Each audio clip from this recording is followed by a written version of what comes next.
यह कहानी है लक्ष्मी की, जो सेठ बलदेव सहानी के घर की लक्ष्मी थी। लक्ष्मी के 3 भाई थे जो गांव के साहूकार थे। तीनों के तीनों हट्टे कट्टे और तंदुरुस्त थे और लक्ष्मी अपने तीनों भाइयों की जान थी। जब लक्ष्मी 18 वर्ष की हुई तो सेठ ने लक्ष्मी की विवाह के लिए घर में पंडित जी को बुलाया।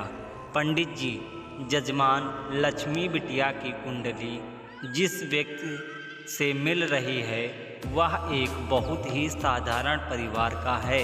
सेठ: अरे उससे क्या फ़र्क पड़ता है, हम तो अपने बेटी को अपने ही घर पर रखने वाले हैं, हमें तो घर जमाई चाहिए। पंडित: लेकिन जजमान, मुझे नहीं लगता ऐसा कुछ संभव है, यह युवक घर जमाई नहीं बनेगा। तभी सेठ जी की बेटी सेठ जी के पास आई और उनके कानों में कुछ फुसफुसाई। उसकी बातें सुनकर सेठ जी के चेहरे पर मुस्कान आ गई और सेठ जी मान गए और बोला, ठीक है पंडित जी, आप शादी की बात आगे बढ़ाइए। कुछ ही महीनों में लक्ष्मी की शादी एक बहुत ही साधारण युवक विमल से हुई।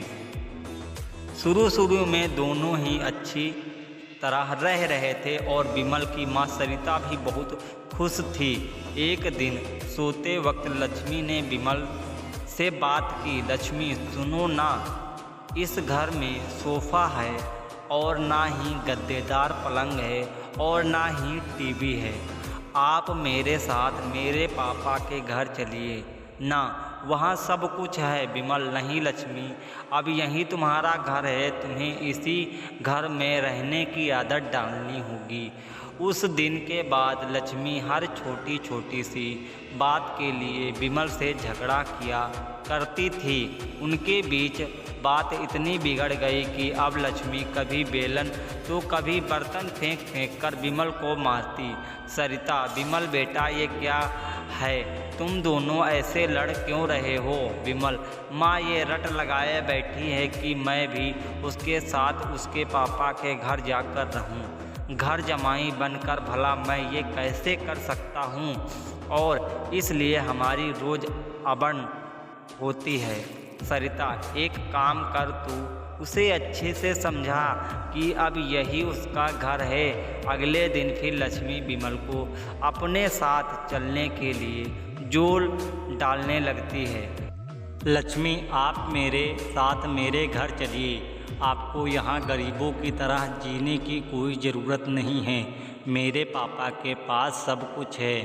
विमल: मैंने तुम्हें कितनी बार बोला है, मैं घर जमाई नहीं बनना चाहता हूँ। लक्ष्मी: अगर आप खुद से मेरे साथ नहीं चलेंगे तो मैं मेरे भाइयों से बोलकर आपको ज़बरदस्ती यहाँ से उठवा लूँगी। बहू की ये बात सुनकर सरिता को अपने बेटे की चिंता सताने लगी। सरिता: इसके तीनों भाई तो इतने शक्तिशाली हैं कि मेरे बेटे का क्या हाल होगा, ये मैंने क्या कर दिया, इससे तो अच्छा था किसी गरीब की बेटी से शादी करवा देती तो कम से कम कोई आफत तो नहीं आती। अब सिर्फ बाबा जी ही मेरी मदद कर सकते हैं। सरिता बहुत दूर एक बाबा जी के पास गई और उन्हें अपनी पूरी दुख भरी दास्तां बताई। सरिता: अब आप ही बताइए बाबा जी, अपने बेटे को बचाने के लिए मैं क्या कर सकती हूँ? बाबा, ये ताकतवर इंसान ऐसे ही होते हैं, हमेशा निर्बल को दबाना चाहते हैं। अब सिर्फ गुफा में रहने वाली डायन ही तुम्हारी मदद कर सकती है, सिर्फ वही तुम्हें ताकतवर बना सकती है जिससे तुम अपने बेटे को बचा सकते हो। सरिता: बाबा जी, मुझे ये डायन कहाँ मिलेगी? बाबा जी, वो उत्तरी दिशा में मिलेगी, लेकिन उससे मिलने से तुम्हारा प्राण भी संकट में आ सकता है। सरिता: अपने बेटे की जान बचाने के लिए मैं कुछ भी कर सकती हूँ। सरिता उत्तरी दिशा में निकल पड़ी और गुफा तक पहुँचते पहुँचते उससे रात हो गई। सरिता: कोई है यहाँ? डायन: क्या आज एक इंसान खुद यहाँ चल कर आया है, वो भी मेरा खाना बनने? सरिता: मैं आपसे मिलना चाहती हूँ। डायन: मिलने? मुझसे वो भी खुद चलकर? बताओ बताओ क्या बात है। सरिता ने डायन को अपनी कहानी बताना शुरू किया। फिर डायन बोली, डायन उपाय तो है लेकिन बहुत कठिन है सरिता। मैं अपने बेटे को बचाने के लिए कुछ भी कर सकती हूँ। डायन, तुम्हें मेरा श्राप अपने ऊपर लेना होगा जिससे मेरी सारी शक्तियाँ तुम में आ जाएंगी। तब मैं आज़ाद हो जाऊंगी और फिर तुम डायन बनकर यहीं इस गुफा में रहोगी और ना ही सूरज की रोशनी में बाहर निकल सकोगी, क्योंकि डायन की शक्तियाँ सिर्फ रात में ही काम करती थी। क्या तुम्हें ये मंजूर है सरिता? विमल को बचाने के लिए अगर मुझे डायन भी बनना पड़े तो मंजूर है। डायन ने कुछ जादू किया और डायन की सारी शक्तियाँ सरिता में चली गई और अब डायन आज़ाद होकर एक गुफा में रह गई और सरिता डायन बन गई। यहाँ पूरा दिन हो गया था। विमल ने गांव में जाकर अपनी माँ को ढूंढा लेकिन माँ कहीं नहीं मिली। रात को वो घर पहुँचा तो फिर लक्ष्मी उस पर भड़क गई। ये सब सरिता अपनी शक्तियों से देख रही थी और फिर सरिता डायन के रूप में वहाँ पहुँची। सरिता को डायन के रूप में देखकर उसके पैरों से मानो ज़मीन खिसक गई। सरिता ज़ोर ज़ोर से हंसने लगी। अब जैसे तैसे रात को लक्ष्मी सो गई और सुबह होते ही लक्ष्मी, अभी अपने भाइयों को बताती हूँ कि आपने मुझे बेलन से मारा। लक्ष्मी अपने पाँव दरवाजे से बाहर निकाल ही रही थी कि सरिता ने अपने हाथ लंबे करके लक्ष्मी के पाँव पकड़ लिए। सरिता, अब तुम इस घर के बाहर बिल्कुल भी नहीं जाओगी। एक बार फिर से लक्ष्मी बेहोश हो गई। अब जब भी लक्ष्मी कुछ बेतुका करने जाती तो सरिता बीच में आकर अपने बेटों को बचा लेती और लक्ष्मी घर से दुबक कर घर के कोने में बैठी रहती। विमल दिन रात अपनी माँ को याद करता रोता। विमल तू कहाँ है?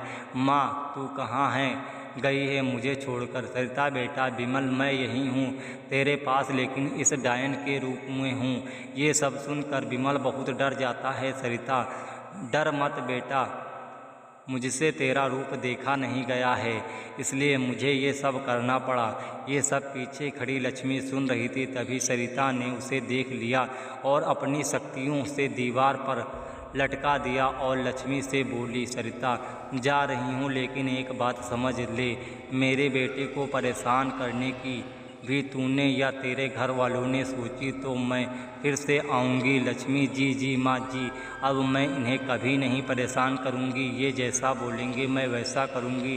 तभी तो कहते हैं माँ से बढ़कर इस दुनिया में कोई नहीं होता।